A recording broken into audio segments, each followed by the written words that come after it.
ನಿಮ್ಮ ಒಂದು ಪುಸ್ತಕದ ಒಂದಷ್ಟು ಟೈಟಲ್ಸ್ ಅಂತ ನೋಡಿದ್ರೆ, ಒಂದು 2010 ಹರಿಚಿತ್ತ ಸತ್ಯ, ಹೌದು, ಆಮೇಲೆ 2019 ಬಂತು ತೇಜೋ ತುಂಗಭದ್ರ, ಇದಕ್ಕೆ ಕರ್ನಾಟಕ ಸಾಹಿತ್ಯ ಅಕಾಡೆಮಿ ಪ್ರಶಸ್ತಿ ಬಂತು, ಆಮೇಲೆ ಇತ್ತೀಚೆಗೆ ಬಂದಿದ್ದು ರೇಷ್ಮೆ ಬಟ್ಟೆ.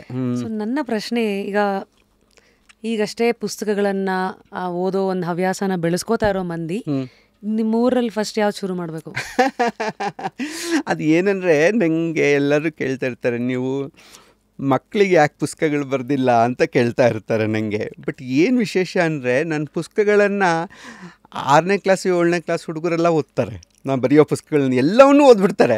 ಸೊ ಅದರಿಂದ ನನ್ನ ಮಕ್ಳಿಗೆ ಸಪ್ರೇಟಾಗಿ ಬರೆಯೋದು ಬೇಡ, ನಾನು ಏನು ಬರೆದ್ರೂ ಅದನ್ನ ಓದ್ತಾರೆ ಅಂತ ಹೇಳ್ತಾ ಇರ್ತೀನಿ.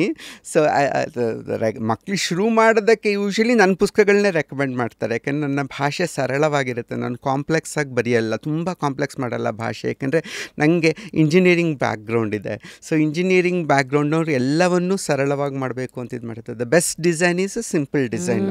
ಅದು ನಮಗೆ ಕಲಿಸ್ಕೊಟ್ಟಿರ್ತಾರೆ. ನಮಗೆ ಸುಮ್ಮನೆ ಕಾಂಪ್ಲೆಕ್ಸ್ ಮಾಡಬಾರ್ದು, ಯಾವುದನ್ನು ಸರಳವಾಗಿಯೇ ಸಂಕೀರ್ಣವಾದದ್ದನ್ನು ಹೇಳಬೇಕು ಅಂತ ಕಲಿಸ್ಕೊಟ್ಟಿರ್ತಾರೆ. ಅದಕ್ಕೆ ನನ್ನ ಭಾಷೆ ಸರಳವಾಗಿರುತ್ತೆ. ನನ್ನ ನಮ್ಮಮ್ಮ ಅಂದರೆ ನಂಗೆ ಇಷ್ಟ ಅಂತ ಒಂದು ಪುಸ್ತಕ ಇದೆ, ಅದಕ್ಕೂ ಅಕಾಡೆಮಿ ಪ್ರಶಸ್ತಿ ಬಂದಿದೆ ನನಗೆ. 2006ರಲ್ಲಿ ಬರೆದಿದ್ದು. ಅದಂತೂ ಸುಮಾರು 30,000 ಪ್ರತಿಗಳು ಖರ್ಚಾಗಿದೆ. ಆ್ಯಂಡ್ ತಮಿಳ್ನಲ್ಲಿ ಬಂದಿದೆ, ತೆಲುಗುನಲ್ಲಿ ಬಂದಿದೆ. ಸೊ ಅಲ್ಲಂತೂ ತುಂಬ ಹಿಟ್ ಆಗಿದೆ. ಈ ಇಯರ್ ಎಂಡಿಗೆ ಇಂಗ್ಲೀಷಲ್ಲಿ ಬರ್ತಾ ಇದೆ, ಹಾರ್ಪರ್ ಕಾಲಿನ್ಸ್ ತೊಗೊಂಬರ್ತಾ ಇದ್ದಾರೆ ಇಂಗ್ಲೀಷ್ನಲ್ಲಿ ಆ ಪುಸ್ತಕವನ್ನು. So that's a good book to start with actually. ಆಮೇಲೆ ಒಮ್ಮೆ ಬಂದುಬಿಟ್ರೆ ಇನ್ನು ಉಳಿದಿದ್ದೆಲ್ಲ ಓದ್ಬಿಡ್ತಾರೆ. ನಂಗೆ ಅದು ಗೊತ್ತು, ನಂದೊಂದು ಪುಸ್ತಕ ಹೋದರೆ ಉಳಿದಿದ್ದೆಲ್ಲ. ಅದಕ್ಕೆ ನಾನು ಏನು ಮಾಡ್ತೀನಿ, ನಾನೇ ಪ್ರಕಾಶಕಲ್ಲ, ಆ ಪುಸ್ತಕಕ್ಕೆ ಸ್ವಲ್ಪ ಲಾಸ್ ಆಗೋಂತೆ ಬೆಲೆ ಇಟ್ಟಿರ್ತೀನಿ ನಾನು. ಪ್ರಾಫಿಟ್ ಏನು ಬೇಡ ನನಗೆ ಅಂತ. ಸೊ ಕಡಿಮೆ ಬೆಲೆ ಕೊಡೋದು ಆ ಪುಸ್ತಕವನ್ನು. ಆದಷ್ಟು ಕಡಿಮೆ ಬೆಲೆ ಕೊಟ್ಬಿಟ್ರೆ, ಅಲ್ಲಿ ಇಲ್ಲಿ ತನಕ 65-75 ರೂಪಾಯಿ ಇಟ್ಟಿದ್ದೆ ನಾನು. ಸೊ ಇವಾಗ ಸ್ವಲ್ಪ 100 ರೂಪಾಯಿ ತನಕ ಬಂದಿದ್ದೀನಿ. ಬಟ್ ಡಿಸ್ಕೌಂಟ್ ಎಲ್ಲ ಆಗಿ ತುಂಬ ಕಡಿಮೆ ಇರುತ್ತೆ. ಆವಾಗ ಏನು ಮಾಡ್ತಾರೆ, ಅದನ್ನ ಓದಿದ ಮೇಲೆ ಬೇರೆ ಎಲ್ಲ ಪುಸ್ತಕಗಳಿಗೆ ಬರ್ತಾರಲ್ಲ, so you can make profit out of that ಅಂತ. ನಂಗಂದ್ರೆ ಹಿಂಗಂದರೆ, ಈ ಸ್ವೀಟ್ ಅಂಗಡಿಗೆ ಹೋದಾಗ ಒಂಚೂರು ಫ್ರೀಯಾಗಿ ಸ್ವೀಟ್ ಕೊಡ್ತಾರೆ. So that's A nice thing actually. It's a very good things. ತೊಗೊಳ್ಳಿ ತಿನ್ನಿ ಚೂರು ಅಂತ ಕೊಡ್ತಾರಲ್ಲ, ಅವಾಗ ನಿಮಗೆ ಹೆಚ್ಚು ಇದು ಮಾಡ್ಬೇಕನ್ಸುತ್ತಲ್ಲ. ಹಾಗೆ ನಿಮ್ಮ ಒಂದು ಪುಸ್ತಕವನ್ನು ಓದೋದಕ್ಕೆ ಹೆಚ್ಚು ಭಾರ ಆಗದೆ ಸ್ವಲ್ಪ ಕಡಿಮೆ ಇದಕ್ಕೆ ಕೊಟ್ಟನಂತಂದರೆ, ನಿಮ್ಮ ಬರವಣಿಗೆ ಇಷ್ಟ ಆದರೆ ಅವ್ರು ಹಾಗೆ ಹುಡ್ಕೊಂಬರ್ತಾರೆ. ಒಮ್ಮೆ ಓದುಗಂಗೆ ಯಾವುದಾದ್ರೂ ಲೇಖಕ ಇಷ್ಟ ಆದ ಅಂದರೆ ಎಷ್ಟು ಹಣವನ್ನು ಸ್ಪೆಂಡ್ ಮಾಡೋಕ್ಕಾದ್ರೂ ತಯಾರಿರ್ತಾರೆ ಆ ಪುಸ್ತಕಗಳನ್ನು ಕೊಳ್ಳೋದಕ್ಕೆ. ಅದನ್ನು ನಾನು ಗಮನಿಸಿದ್ದೀನಿ. ಕಾಸ್ಟ್ ನಾವು ಕನ್ನಡದಲ್ಲಿ ಯಾವತ್ತೂ ಮಿಡ್ಲ್ ಕ್ಲಾಸ್ನವ್ರು, ನಾವು ಕನ್ನಡ ಸಾಹಿತ್ಯವನ್ನು ಓದೋರೆಲ್ಲರೂ ಅದರಿಂದ ತುಂಬ ಜಾಸ್ತಿ ಮಾಡುವಂತಿಲ್ಲ. ಆದರೆ ಒಂದು ಗಮನಿಸಿದ್ದೀನಿ, ಒಮ್ಮೆ ನನಗೆ ಇಷ್ಟ ಆದ ಒಬ್ಬ ಲೇಖಕ ಅಂದರೆ ಅವನು ಇದು ಹೆಂಗೆ ಅಂದರೆ, ಇದು ನೋಡ್ತಾರಲ್ಲ, ಒಬ್ಬ ಡೈರೆಕ್ಟರ್ ಇಷ್ಟ ಆದ ಅಥವಾ ಆ್ಯಕ್ಟರ್ ಇಷ್ಟ ಆದ ಅಂದರೆ ಅವ್ನ ಸಿನಿಮಾಕ್ಕೆ ಎಷ್ಟಾದರೂ ಕೊಡೋಕ್ಕೆ ತಯಾರಿರ್ತಾರಲ್ಲ, ಕಲ್ಟ. ಸೊ ಅದು ಬಹಳ ಮುಖ್ಯ ಆಗುತ್ತೆ ಅಂತ. ಅದು ಬಹಳ ಮುಖ್ಯ ಆಗುತ್ತೆ. ರೈಟಿಂಗ್ ಸ್ಟೈಲ್ ಏನು ಸರ್ ನಿಮ್ಮ ರೈಟಿಂಗ್ ಸ್ಟೈಲ್? ಯಾಕೆಂದರೆ ನಮ್ಮ ಕನ್ನಡ ಸಾಹಿತಿಗಳ ಭಂಡಾರವನ್ನು ನೋಡಿದೆ, ಅದು ಎಲ್ಲರೂ ಎಂತೆಂಥವ್ರು ಜ್ಞಾನಪೀಠ ಪ್ರಶಸ್ತಿ ವಿಜೇತರಿಂದ ಹಿಡಿದು ಎಲ್ಲ ಥರದ ಬರಹಗಾರರನ್ನ ನೇರ ಟೀಕಾ ಟಿಪ್ಪಣಿ ಮಾಡ್ತಾ ಇರೋರು, ವ್ಯಂಗ್ಯ ಬರೆದಿರೋರು ಎಲ್ಲರಿಗೂ ಮಾರ್ಕೆಟ್ ಇದೆ ಇಲ್ಲಿ. ಹೌದು. ಸೊ ನೀವು ಈ ತರಹದ ಒಂದು ಹಿನ್ನೆಲೆ ಇರುವಂತಹ ನಾಡಲ್ಲಿ ಬರವಣಿಗೆಯ ಶೈಲಿ ಅಂತ ಬೆಳೆಸ್ಕೊಂಡಿದ್ದು ಹೇಗೆ? ಅಂದರೆ ಏನಂದರೆ, ಕನ್ನಡದಲ್ಲಿ ನಾವು ಹುಟ್ಟಿರೋದೇ ಒಂದು ಅದೃಷ್ಟ. ಆ್ಯಕ್ಚುಲಿ ಕರ್ನಾಟಕದಲ್ಲಿ ಹುಟ್ಟಿರೋದೇ ಅದೃಷ್ಟ. ಯಾಕೆಂದರೆ ಕನ್ನಡ ಸಾಹಿತ್ಯ ತುಂಬ ದೊಡ್ಡ ಮಟ್ಟದಲ್ಲಿದೆ, ತುಂಬ ಶ್ರೀಮಂತ. ನಾವು ಬರೀ ಭಾರತೀಯ ಒಂದೆಲ್ಲ, ನಾವು ಬೇರೆ ದೇಶಗಳ ಸಾಹಿತ್ಯಗಳು ತೊಗೊಂಡ್ರು ಕನ್ನಡ ಬಹಳ ಶ್ರೀಮಂತವಾದಂಥದ್ದು. ಯಾಕೆಂದರೆ ಎಷ್ಟನೇ ಶತಮಾನದಿಂದ ಬರಿತಾ ಇದ್ದಾರೆ ಇವರು. ನಮಗೆ 9ನೇ ಶತಮಾನದಿಂದ ಲಭ್ಯ. ಆದರೆ ಯಾವಾಗಿಂದನೂ ಬರ್ಕೊಂಬಂದಿದ್ದಾರೆ ಇಲ್ಲಿ ಕನ್ನಡದಲ್ಲಲ್ವ. ಅದರಿಂದ ನಮಗೆ ಒಂದು ಹಿರಿಯರು ಹಾಕಿಕೊಟ್ಟ ಬುನಾದಿ ಇದೆ. ಸೊ ಆ ಬುನಾದಿ ಇದ್ಮೇಲೆ ಏನಾಗುತ್ತೆ, ನಾವೆಲ್ಲ ಓದ್ಕೊಳ್ತೀವಿ. ಎಲ್ಲ ನಮ್ಮ ಕನ್ನಡದವ್ರದ್ದೆಲ್ಲರದು ಓದೇ ಇರ್ತೀವಿ, ನಾವೆಲ್ಲ ಚಿಕ್ಕಂದಿಂದ ಓದ್ಕೊಂಡೇ ಬಂದಿರೋದಲ್ಲ. ಆ ಬುನಾದಿ ನಮಗೆ ಭಾಷೆಯನ್ನು ಕಲಿಸ್ಕೊಡುತ್ತೆ. ಯಾವ ರೀತಿಯಲ್ಲಿ ನಾವು ಕತೆಗಳನ್ನು ಮುನ್ನಡೆಸಬೇಕು, ಯಾವ ಮೌಲ್ಯಗಳಂತ ಏನಿದೆ, ವ್ಯಾಲ್ಯೂ ಸಿಸ್ಟಮ್ನ ಗಮನಿಸಬೇಕು, ಇದು ಒಂದು ಕಟ್ಟಿರುತ್ತೆ. ಬಟ್ ನಮ್ಮ ಅದೃಷ್ಟ ಏನಂದರೆ, ನಮ್ಮ ಕಾಲಘಟ್ಟದಲ್ಲಿ ನಡೆಯುವ ಘಟನೆಗಳು ಬೇರೆ. ಅವರ ಕಾಲಘಟ್ಟಕ್ಕಿಂತ ಈಗ ಕಾಲಘಟ್ಟಕ್ಕೆ ನಮ್ಮದು ಬೇರೆ ಇರುತ್ತೆ. ಇವಾಗ ಒಂದು ಉದಾಹರಣೆ ಹೇಳಬೇಕಂದ್ರೆ, ಅವರ ಕಾಲಘಟ್ಟದಲ್ಲಿ ಒಂದು ಡೈವರ್ಸ್ ಅನ್ನೋದನ್ನು ತುಂಬ ದುಃಖದಿಂದ ನೋಡ್ತಾ ಇದ್ರೇನೋ. ಇವು ನನ್ನ ಕಾಲಗಡ್ಡೆ ಗಂಡ ಹೆಂಡತಿ ಹೊಂದಾಣಿಕೆನೇ ಆಗಲ್ಲ ಅಂದರೆ divorce is much a better thing ಅಂತ ಅನಿಸುತ್ತೆ. ನನ್ನ ಲೋಕದೃಷ್ಟಿ ಬೇರೆ ಆಗಿರುತ್ತೆ ಇವಾಗ. ಬಟ್ ಅದನ್ನು ಪ್ರಸ್ತುತಪಡಿಸ್ಬೇಕಾಗತ್ತೆ ನಾನು. ಮತ್ತು ಅವರಂತೆ ನಾನು ಮಾತಾಡೋಕ್ಕಾಗಲ್ಲ ಆ್ಯಕ್ಚುಲಿ ಹಳಬರಿಂದ. So what is my value system ಅನ್ನುವಂಥದ್ದು ಭಾಳ ಮುಖ್ಯ ಆಗುತ್ತಲ್ಲ. ಸೊ ಅದನ್ನು ಸೇರಿಸ್ಕೊಂಡ್ರೆ ಒಂದು ರೀತಿಯಲ್ಲಿ ಓದುಗರೂ ಇದ್ದಾರೆ, ನಮ್ಮ ಕನ್ನಡದಲ್ಲಿ ಸಾಕಷ್ಟು ಓದುಗರಿದ್ದಾರೆ. ಸೊ ನನ್ನ ವಿಷಯದಲ್ಲಂತೂ ಅದು ಸಮಸ್ಯೆನೇ ಆಗಿಲ್ಲ. ಯಾಕೆಂದರೆ ಸುಮಾರು ನನ್ನ ಈ 16 ಪುಸ್ತಕಗಳನ್ನು ನಾನು ಒಂದು ಹತ್ತಿರ 2 ಲಕ್ಷ ಪ್ರತಿಗಳನ್ನು ಮಾರಾಟ ಮಾಡಿದ್ದೀನಿ ನಾನು. So which is a big number actually for someone like me. So ಅದರಿಂದ ಓದುಗರಿದ್ದಾರೆ. ಸೊ ಬರವಣಿಗೆಯನ್ನು ತಾನಾಗಿ ರೂಢಿಸ್ತಾ ಹೋಗಬೇಕು. ಒಂದೇನಂದರೆ ಇದೊಂಥರ ರಿಯಾಜ್ ಮಾಡ್ದಂಗೆ. ಸೊ ಇವಾಗ ಸಂಗೀತಗಾರರು ದಿನಾ ಬೆಳಗ್ಗೆ ಎದ್ದು ರಿಯಾಜ್ ಮಾಡ್ತಾರಲ್ಲ, ಆ ರಿಯಾಜ್ ನಮಗೂ ಬೇಕು. ನಾವು ಓದಬೇಕು, ಡೆಡ್ ಆಗಂಗಿಲ್ಲ. ಸೊ ಎಲ್ಲರೂ ಬರೀ ಅದು ಹೆಂಗೆ ಅದಕ್ಕೆ ಮೆಟಾಫರ್ ಕೊಡೋದು ಯಾವಾಗಲೂ ಈ ಬೀಸೆಕಲ್ಲಿನ ಮೆಟಾಫರ್ ಕೊಡ್ತಾರೆ. ಈ ಬೀಸೆಕಲ್ಲು ಬರವಣಿಗೆ ಇದು. ಸೊ ನೀವು ಬರಿತಾ ನಿಮಗೆ ಅಭ್ಯಾಸ ಆಗಿಬಿಡುತ್ತೆ. ಅದು ಬೀಸೆಕಲ್ ಬೀಸೋದು ಬಂದುಬಿಡುತ್ತೆ ಎಲ್ಲರಿಗೆ. ಆದರೆ ಬೀಸೆಕಲ್ ಬೀಸೋದಕ್ಕೆ ನೀವು ಮೇಲಿಂದ ಕಾಳು ಹಾಕಬೇಕು. ಆ ಕಾಳುಗಳು ಹಾಕದೇ ಇದ್ರೆ ಬರೀ ಬೀಸೆಕಲ್ ಬೀಸಿದವ್ರೆ ಬರೀ ಗಲಾಟೆ ಆಗುತ್ತದು. ನಿಮಗೆ ಸಾಹಿತ್ಯ ಹುಟ್ಟಲ್ಲ. ಹಿಟ್ಟು ಬೇಕು ಅಂದರೆ ಮೇಲಿಂದ ಕಾಳು ಹಾಕಬೇಕು. ಆ ಕಾಳು ನಥಿಂಗ್ ಬಟ್ ನಿಮ್ಮ ದಿನನಿತ್ಯದ ಅಧ್ಯಯನ, ನಿಮ್ಮ ಜಗತ್ತನ್ನು ನೋಡುವಂಥದ್ದು, ಟ್ರಾವೆಲ್ ಮಾಡುವಂಥದ್ದು. You go and travel, meet people, various people you meet. ಎಲ್ಲ ಬೇರೆ ಬೇರೆ ಪುಸ್ತಕಗಳನ್ನು ಓದು, ಏನೆಲ್ಲ ಸಂಗತಿಗಳು ಬರ್ತಾ ಇದೆ, ಹೊಸ ಸಂಗತಿಗಳು, ನ್ಯೂಸ್ ಪೇಪರ್ ಓದು. ಸೊ ಇವೆಲ್ಲ ನಮಗೆ ರಿಯಾಜ್ ಇದ್ದಂಗೆ.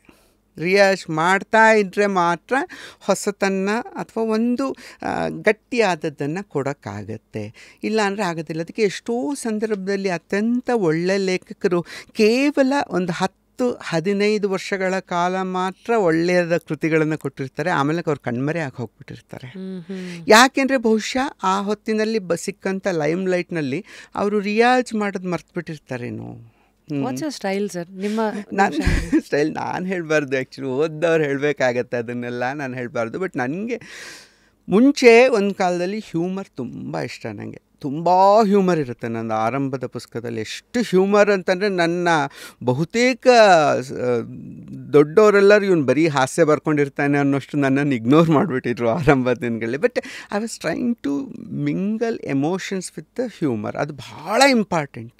ನೀವು ಯಾವುದೇ ಸಕ್ಸಸ್ಫುಲ್ ನೀವು ಆ್ಯಕ್ಟರ್ನ ತೊಗೊಂಡ್ರು, the major film star, so super star ಅಂತ ತೊಗೊಂಡ್ರೆ ಅವ್ರಿಗೆ ಯಾವಾಗಲೂ ಹಾಸ್ಯ ಪ್ರಜ್ಞೆ ಮತ್ತು ಭಾವವನ್ನು ವ್ಯಕ್ತಪಡಿಸೋದು ಚೆನ್ನಾಗಿ ಗೊತ್ತಿರುತ್ತೆ.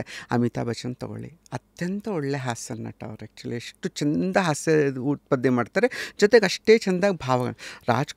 ರಾಜ್ಕುಮಾರಿಗೂ ಒಂದು ಒಳ್ಳೆ ಹಾಸ್ಯ ಪ್ರಜ್ಞೆ ಇತ್ತು, ಜೊತೆಗಿದೆ ಇತ್ತು. ತೆಲುಗುನಲ್ಲಿ Nageswara Rao, so is the same kind of a thing. So if you look at the people who are done, they always ಹಾಸ್ಯ ರಸಕ್ಕೆ ತುಂಬ ಮಹತ್ವ ಕೊಟ್ಟು ಅದರ ಮೂಲಕವಾಗಿ ಎಲ್ಲ ಗಂಭೀರ ಸಂಗತಿಗಳನ್ನು ಹೇಳ್ಕೊಂಡು ಬಂದಿದ್ದಾರೆ ಅವರೆಲ್ಲರೂ.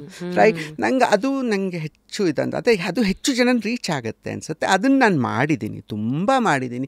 But it depends upon the kind of book you write. ನಾನಿವಾಗ ಮೋಹನ ಸ್ವಾಮಿ ಬರೀಬೇಕಲ್ಲ, ಅದು ಏನಾಗ್ಬಿಡುತ್ತೆ ಅಂದರೆ ಅದು ಟ್ರಾಮಾ ಅದು. ಸೊ LGBT ಸಬ್ಜೆಕ್ಟ್ ನಾನು ಫಸ್ಟ್ ಟೈಮ್ ಬರೀತಿದ್ದೀನಿ. And also I am coming out as a gay and being out and proud as a gay. And ಆ ಪುಸ್ತಕ ಬರಿತಾ ಇದ್ದೀನಿ, ಅದ್ರ ಜೊತೆಯಲ್ಲಿ ನಾನು ಎಲ್ಲ ಹೇಳ್ಕೊಳ್ತಾ ಇದ್ದೀನಿ ಅಂದಾಗ ಅಲ್ಲಿ ಏನಾಗ್ಬಿಡುತ್ತೆ ಅಂದರೆ ಹಾಸ್ಯ ಭಾಳ ಕಷ್ಟ ಆಗೋಯ್ತು ನನಗೆ actually. So like it's like it's very painful subject. So ಹಾಸ್ಯ ಹುಟ್ಟಲಿಲ್ಲ ಅಲ್ಲಿ ಅಂತ ಅನಿಸ್ತು ನನಗೆ. ಬಟ್ ಆಮೇಲೆ ಕಡೆ ಕತೆ ಅದ್ರಲ್ಲಿ ಸುಮಾರು 10-12 ಕತೆಗಳು ಬರೋದು, ಕಡೆ ಕತೆಗಳು ಹ್ಯೂಮರ್ ಬಂದುಬಿಡ್ತು ನನಗೆ ವಾಪಸ್. ಸೊ ನಾವು I am normal actually. So ಅಂತ ಖುಷಿ ಆಯ್ತು ಅಂತ. ಸೊ ಅದು ಅಂದರೆ ಏನು ಹೇಳ್ತಾರೆ ಅಂತಂದರೆ ರಸಗಳಿರ್ತಾವಲ್ಲ, ನವರಸಗಳು ಅಂತ ಹೇಳ್ತೀವಲ್ಲ ನಾವು. ಈ ನವರಸಗಳಲ್ಲಿ ಆ್ಯಕ್ಚುಲಿ ಇರೋದು 8 ರಸ. ನಮ್ಮ ಇದ್ರದ್ದು ಸಂಸ್ಕೃತ ಸಾಹಿತ್ಯ, ಭಾರತೀಯ ಸಾಹಿತ್ಯದ ಪ್ರಕಾರ ಇರೋದು 8 ರಸ. 9ನೇ ರಸ ಶಾಂತ ರಸ ಅಂದರೆ ಏನು ಅಂದರೆ it's a neutral platform. So ನಮ್ಮ ಥೇರಿ ಏನಪ್ಪ ಅಂತಂದರೆ, ಸೊ ಇವಾಗ ನೀವು ಹಾಸ್ಯ ರಸವನ್ನು ಕೊಟ್ಟ ಮೇಲೆ you have to come back to neutral, ಶಾಂತರಸಕ್ಕೆ ಬರಬೇಕು. ಅಲ್ಲಿಂದ ಮತ್ತೆ ಶೃಂಗಾರಕ್ಕೆ ಹೋಗಬೇಕು. ಅಟ್ ಎ ಟೈಮ್ನಲ್ಲಿ 2 ರಸ ಕೊಡೋಕ್ಕಾಗಲ್ಲ ಅನ್ನುವಂಥ ಒಂದು ಕಾನ್ಸೆಪ್ಟ್ ನಮ್ಮಲ್ಲಿ. ಓಕೆ, ಸೊ ನೀವು ಯಾವಾಗಲೂ ಶೃಂಗಾರಕ್ಕೆ ಬರಬೇಕು, ಆನಂತರ ಮೇಲಕ್ಕೆ ಹೋಗಬೇಕು, ಬೇರೆ ರಸಕ್ಕೆ ಹೋಗಬೇಕು, ಬೇರೆ ರಸಕ್ಕೆ. ಸೊ ಏನು ಹೇಳ್ತಾರೆ ಅಂತಂದರೆ ನಮಗೆ ಯಾವುದೇ ಒಂದೇ ರಸದಲ್ಲಿ ತುಂಬ ಹೊತ್ತಿರಬೇಡ, you come back to that. ಇವಾಗ ಬರವಣಿಗೆಯಲ್ಲೂ 24 ದಿವಸ ಬರೀ ಹಾಸ್ಯನೇ ಮಾಡ್ಕೊತ ಕೂತ್ಕೊಂಡ್ರೆ ಯಾರು ಓದ್ತಾರೆ? ಅದು it because a comedy piece ಅಷ್ಟೇ ಅಲ್ವಾ. So you have to come back and you have to go for something serious. ಆಮೇಲೆ ಯಾವುದೋ ಒಂದು ಎಮೋಷನ್, ಕರುಣಾರಸಕ್ಕೆ ಹೋಗಬೇಕು. ಕರುಣಾರಸದಿಂದ ಬರೀ ಬೀಭತ್ಸ ರಸ ಇರುತ್ತೆ, ಎಲ್ಲೋ ಒಂದು ಕಡೆ ಭಯ ಬೀಳಿಸುವಂಥ, ಒಂದು ಅಸಹ್ಯ ಹುಟ್ಟಿಸುವಂಥ ಒಂದು ಏನೋ ಒಂದು ಸಂಗತಿಗಳಿರುತ್ತೆ. ಅಲ್ಲಿ ಹೋಗಿ ಮತ್ತೆ ವಾಪಸ್ ಬಾ, ಮತ್ತೆ ಶಾಂತಕ್ಕೆ ಓದುಗನಿಗೆ ಶಾಂತ ರಸವನ್ನು ಕೊಡು, ಅಲ್ಲಿಂದ ಮತ್ತೆ ಮುಂದಕ್ಕೆ ಬೇರೆ ಯಾವುದನ್ನ ರಸಕ್ಕೆ ಜಂಪ್. ಅದು ಹೇಳ್ತಾರೆ ಯಾವಾಗಲೂ ಆ ಥರ ಬರೀಬೇಕು ಅನ್ನುವಂಥದ್ದು. ಅಟ್ ಎ ಟೈಮ್ ಒಂದೇ ಹೊತ್ತಿನಲ್ಲಿ ನಿಮಗೆ ಹಲವು ರಸಗಳನ್ನು ಕೊಡೋಕ್ಕಾಗಲ್ಲ. ಇವಾಗ ಮಲ್ಟಿ ಟಾಸ್ಕಿಂಗ್ ಮಾಡೋಕ್ಕಾಗಲ್ಲ ಅನ್ನೋ ಥರನೇ. ಇವಾಗ ನಮಗೆ ಸಾಫ್ಟ್ವೇರ್ ಲ್ಯಾಂಗ್ವೇಜಲ್ಲಿ ಹೇಳಬೇಕಂದ್ರೆ ಮಲ್ಟಿ ಟಾಸ್ಕಿಂಗ್ ಅಂದರೆ ಏನು? ಒಂದು ಟಾಸ್ಕ್ ಮಾಡಬೇಕು, ಸ್ವಲ್ಪ ಬರಬೇಕು, ವಾಪಸ್ ಇನ್ನೊಂದು ಟಾಸ್ಕ್ ಹೋಗಬೇಕು, ಅದನ್ನು ಮಾಡಬೇಕು, ಬರಬೇಕು, ಮತ್ತೊಂದು ಟಾಸ್ಕ್. ಅದೇ multi tasking. At A time anybody can do only one task only. But multitask means what? I do sometime this task and come back and do this task sometime and come back and then again take care of this ಅಂತ. ಹಾಗೆ processor ಬರುತ್ತೆ. ಅದು multitasking processor ಅಂದರೆ ಅದೇ actually Threads ಅಂತ ಹೇಳ್ತೀವಿ ನಾವು ಸಾಫ್ಟ್ವೇರಲ್ಲಿ. So ಹಾಗಿರುತ್ತೆ ರಸಗಳು ಕೂಡ ಹಾಗೇನ ನಾವು. ಸೊ ಶಾಂತ ರಸಕ್ಕೆ ಬರಬೇಕು, ಮತ್ತೆ ವಾಪಸ್ ಹೋಗಬೇಕು, ಮತ್ತೆ ಇನ್ನೊಂದು ರಸವನ್ನು ಕೊಡುವ ಶಕ್ತಿಯನ್ನು ತಗೊಂಡಿರ್ಬೇಕು. ಆರ್ಡರ್ ಇದೆಯಾ ಸರ್? ಆರ್ಡರ್ ಅಂತ ಏನಿಲ್ಲ. ಕಲೆಗೆ ಯಾವತ್ತೂ ವಿಜ್ಞಾನ ಹೊಂದಲ್ಲ. ಆರ್ಟ್ ಅಂತ ಏನು ಹೇಳ್ತೀವೋ ಆರ್ಟಿಗೆ ಸೈನ್ಸ್ ಹೊಂದಲ್ಲ ಆ್ಯಕ್ಚುಲಿ. ಆದರೆ ಏನಂದರೆ wherever there is a science you can put structure, you can make it mathematical, formula ಮಾಡ್ಬೋದು, ಎಲ್ಲ ಮಾಡ್ಬೋದು. ಕಲೆಗೆ ಯಾವ ಫಾರ್ಮುಲಾನು ಹೊಂದಾಗಲ್ಲ. ಅದಕ್ಕೆ ಇಷ್ಟು ವರ್ಷಗಳಾದರೂ ಯಾರಿಗೂ ಒಂದು ಸಕ್ಸಸ್ಫುಲ್ ಫಿಲ್ಮ್ ಅಂದರೆ ಏನಿರಬೇಕಂತ ಇವತ್ತಿನವರೆಗೂ ಗೊತ್ತಾಗಿಲ್ಲ. Because it is no formula, you don't know, and that is the beauty of it.